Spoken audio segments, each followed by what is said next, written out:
इमारत आईছে কোন প্লেটে ইমারত নি কান্দনা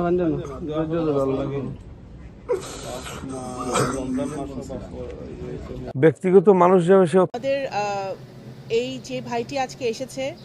আলী আহমেদ, ওর পরিবার আজকে এখানে এসেছে, ওনার পরিবার ওনাকে আমাদের প্রবাসী কল্যাণ মন্ত্রণালয়ের সচিব সহ আমাদের কর্মকর্তারা এবং তার পরিবারের সদস্যরা আলী আহমেদের কে নিয়ে ওনার মৌলভীবাজারে তার যে গ্রামের বাড়ি ওখানে নিয়ে যাবে। আমাদের প্রবাসী কল্যাণ মন্ত্রী আরিফ সাহেব অলরেডি মৌলভীবাজারে অবস্থান করছেন। আমাদের সরকারের পক্ষ থেকে আমরা যতটুকু আমাদের নাগরিকদের পাশে থাকা যায় সেটা আমরা করার চেষ্টা করছি। এখানে আজকে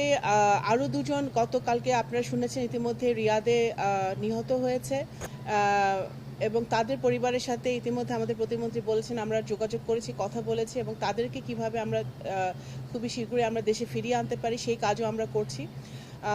আমরা এতটুকুই বলতে পারি যে আজকে এখানে এসেছি, এয়ারপোর্টে এভাবে আসতে হবে সেটা আমরা কখনো চিন্তা করি নাই, কিন্তু আমরা আশা করব